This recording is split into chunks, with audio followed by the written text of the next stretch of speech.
बच्चों, how are you? I hope you all are fine. और fine भी क्यों ना हो, जब रश्मि मैम है साथ तो डरने की है क्या बात। तो वेलकम है आप सभी का रश्मि मैम की क्लास में। और आज की जो हमारी क्लास है वो class 8 R D Sharma chapter 2 power से है। ठीक है, तो आज की क्लास में हम पढ़ने वाले हैं पावर के बारे में। पावर क्या चीज़ होती है, पावर से रिलेटेड कुछ रूल्स भी होते हैं, उसको हम पहले देखेंगे, फिर हम एक्सरसाइज को सॉल्व करेंगे। तो चलिए देखते हैं पावर में क्या रूल्स आते हैं। पावर एक्सपोनेंट को ही हम पावर भी बोलते हैं। ठीक है, पावर एंड एक्सपोनेंट सेम होते हैं। बेस एंड एक्सपोनेंट और बेस और पावर कह सकते हैं। तो बेस क्या होती है, ये जो नंबर दिख रहा है आपको, ये मान लो कि दो बेस सेम है, उनके पावर्स डिफरेंट है और उन्हें हम मल्टीप्लाई कर रहे हैं, तो वहाँ पे क्या होगा कि हम पावर को ऐड कर देंगे। सपोज कीजिए कोई नंबर दिया हुआ है, जैसे 4 पे पावर 6 है मल्टीप्लाई बाई 4 पे पावर 3 है, तो यहाँ पे हम क्या करेंगे कि बेस तो सेम है और पावर डिफरेंट है, तो हम क्या करेंगे 6 + 3 कर देंगे इज इक्वल टू 4 पे पावर 9। तो इस तरह से ऐसे कोई भी क्वेश्चन आए आपको, तो आप इस तरह से इसे सॉर्ट करके फिर इसे सॉल्व कर सकते हो। ठीक है, जैसे आप मान लो 3 पे पावर 2 हो गया मल्टीप्लाई बाय 3 पे पावर 4 हो गया, तो यहाँ क्या करोगे आप, बेस 3 हो जाएगा एंड पावर 4 + 2 6 हो जाएगा। क्लियर? तो इस तरह से हम मल्टीप्लाई वाले कर सकते हैं। अब देखते हैं डिवीज़न में क्या रूल होता है। तो अगर दो बेस सेम होते हैं, दो नंबर्स के बीच अगर डिवीज़न है और उनके बेस सेम है लेकिन उनके पावर्स क्या हैं, डिफरेंट है, उनको क्या किया जा रहा है, डिवाइड किया जा रहा है, तो उसमें क्या होता है कि जो पावर्स होते हैं उन्हें हम माइनस कर देते हैं।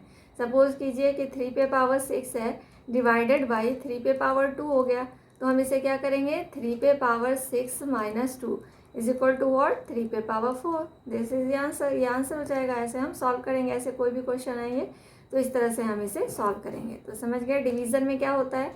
अब हम देखते हैं कि अगर ब्रैकेट के अंदर और बाहर है, कोई नंबर है उसके अंदर ब्रैकेट के अंदर पावर कुछ और है और ब्रैकेट के बाहर पावर कुछ और है, तो पावर का मतलब क्या है, जब हम ये ब्रैकेट को जब हम हटाएंगे तो ब्रैकेट की जगह पे हम क्या कर देंगे, मल्टीप्लाई का साइन दे देंगे। मतलब मान लो आप 2 पे पावर 3 दिया है एंड ब्रैकेट के बाहर 2 है, तो इसे जब हम ओपन करते हैं ब्रैकेट को तो यहाँ पे मल्टीप्लाई का साइन दे देते हैं, 2 पे पावर 6। क्लियर? तो इस तरह से ये हम सॉल्व कर सकते हैं। एक बार समझते हैं इसको कि जब किसी भी बेस के ऊपर कोई पावर है और ब्रैकेट लगा हुआ है, उसके बाद फिर कोई दूसरा पावर है, तो उसमें इस केस में हम क्या करते हैं कि जब ब्रैकेट को हटाकर वहाँ पे मल्टीप्लाई का साइन दे देते हैं। जैसे कि कोई नंबर है आपके पास 2 पे पावर 6 और फिर ब्रैकेट बंद है और अब पावर 2 बाहर है, तो क्या करोगे आप, 2 पे power 6 multiply by 2 is equal to 6 पे पावर 12, 2 पे पावर 12। ठीक है, ये क्या हो जाएगा हमारा, ये हो जाएगा 2 पे पावर 12, 6 2 ज़ा 12। तो इस तरह से आप ऐसे कोई भी क्वेश्चन को सॉल्व कर सकते हो। ठीक है, चलिए अब हम देखते हैं नेक्स्ट देखिए ए एंड बी, यहाँ पे दो बेस है, एक ए है दूसरा बी है। देख लो दो बेसिस है और उन दोनों के ऊपर पावर एक ही है, तो इसका मतलब क्या हुआ कि जब ब्रैकेट हम ओपन करेंगे तो क्या हो जाएगा, इसका मतलब है कि ए के ऊपर भी पावर m है एंड बी के ऊपर भी पावर m है, दोनों के ही ऊपर पावर m है। और ये क्या है, ये दोनों बीच में कुछ भी नहीं है, इट मीन्स क्या हो रहा है, इनके बीच मल्टीप्लाई हो रहा है। तो जैसे कोई भी नंबर ले लो आप, 3 पे पावर 3 मल्टीप्लाई बाई 2 एंड इसके बाहर पावर है 2 मान लो। ठीक है, तो क्या करेंगे इसको हम 3 पे पावर 2 मल्टीप्लाई बाई 2 पे पावर 2, फिर इसे सॉल्व करेंगे 36। इस तरह से हम इसे सॉल्व कर सकते हैं। क्लियर? तो ये समझ में आ गया आपको।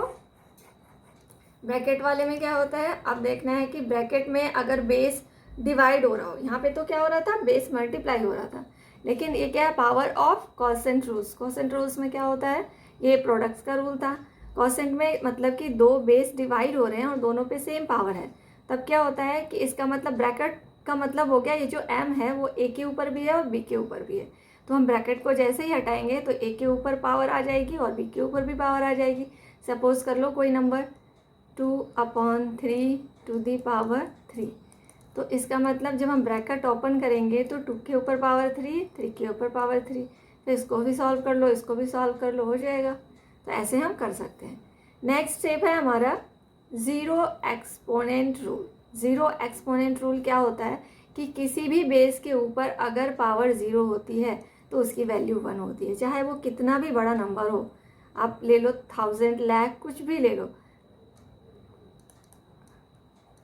कोई भी नंबर मैंने ले लिया, ठीक है। इसके ऊपर अगर पावर ज़ीरो है तो इसकी वैल्यू हमेशा ही 1 होगी, आपको इसको कुछ करने की ज़रूरत ही नहीं है।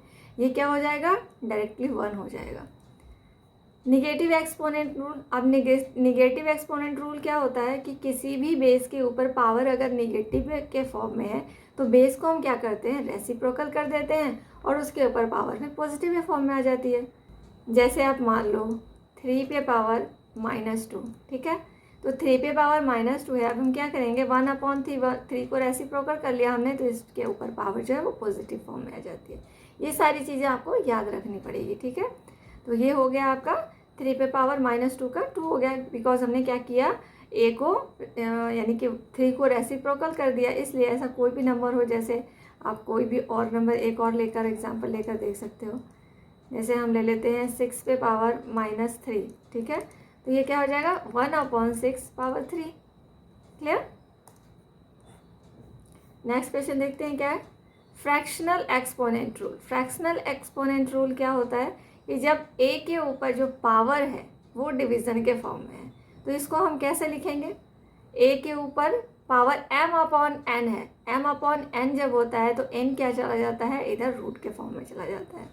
देखो n आ गया यहाँ पे रूट के फॉर्म में, और अंडर रूट करके a के ऊपर पावर m हो जाती है। जैसे मान लो कोई नंबर है, 4 के ऊपर मैंने पावर लिख दिया 3/2, ठीक है, तो इसे हम कैसे करेंगे, जो नंबर यहाँ है वो कहाँ आ जाएगा, रूट के अंदर, और 4 पे पावर 3, इस तरह से लिख सकते हैं हम इसको। क्लियर। तो ये सारे कॉन्सेप्ट्स आपके क्लियर हो गए। प्रोडक्ट का रूल क्या हो गया, एक बार और समझा देती हूँ इसे। प्रोडक्ट का रूल हो गया a के पावर m इंटू a के पावर n, तो क्या हो जाएगा, m और n को हम ऐड कर देंगे बिकॉज बेस हमारा सेम है। सेकंड में क्या हो गया, क्वोशेंट रूल में क्या हो जाता है, a पे power m divided by a पे पावर n, दोनों के बेस सेम है, पावर्स अलग अलग है, डिवाइड हो रहा है तो पावर्स माइनस हो जाएंगे।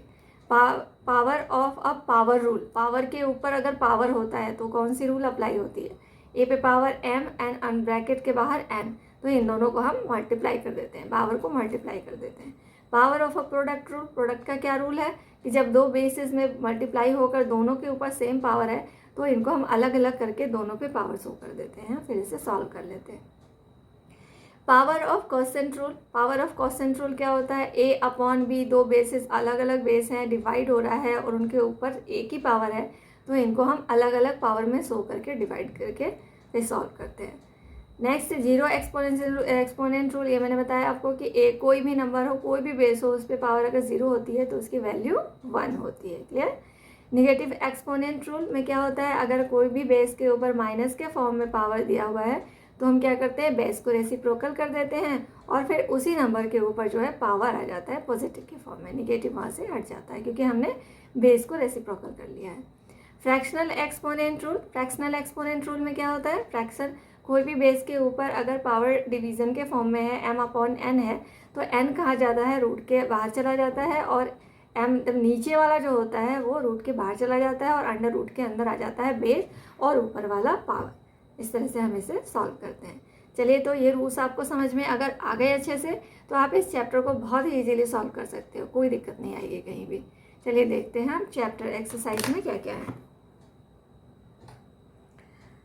अब फर्स्ट क्वेश्चन है हमारा, express each of the following as a rational number of the form p/q where p and q are integers and q equal not to 0।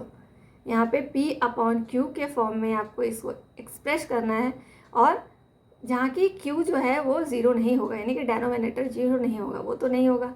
चलिए अब हम इसे सॉल्व करेंगे। 2 to the power -3, अभी हमने पढ़ा था ना पावर के फॉर्मूले में कि जो भी अगर पावर माइनस में होता है तो क्या करते हैं, बेस को रेसिप्रोकल कर देते हैं, वही करेंगे हम यहाँ पे। चलिए इसका सॉल्यूशन करते हैं।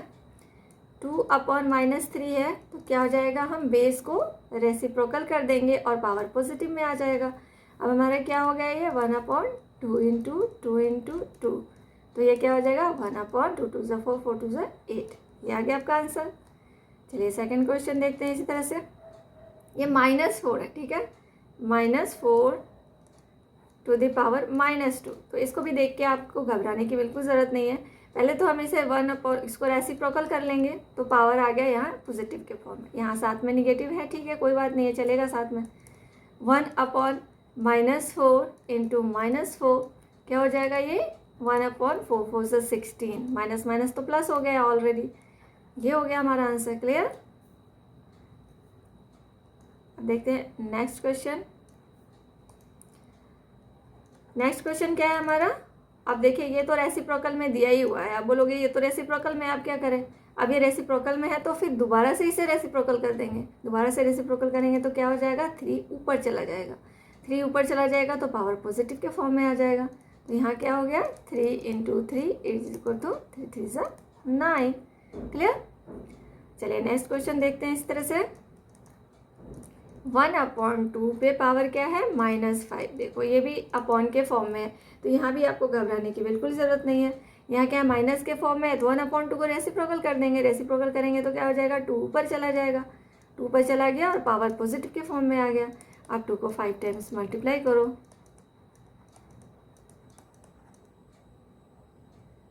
क्या हो गया, ये हो गया आपका 32 आ गया आपका इसका आंसर। क्लियर। अब इसमें आपको कोई डाउट नहीं होना चाहिए। तो ये सारे क्वेश्चन सॉल्व कर लिए हमने। एक क्वेश्चन मैं आपको होमवर्क के तौर पे दे रही हूँ, ठीक है। क्वेश्चन मैं यहाँ पे लिख देती हूँ कलर से। आपका क्वेश्चन है यहाँ पे 2/3 टू द पावर -2। ये आपका है होमवर्क, ठीक है। आप इसे सॉल्व करोगे, मुझे इसका आंसर कमेंट बॉक्स में बताओगे। क्लियर।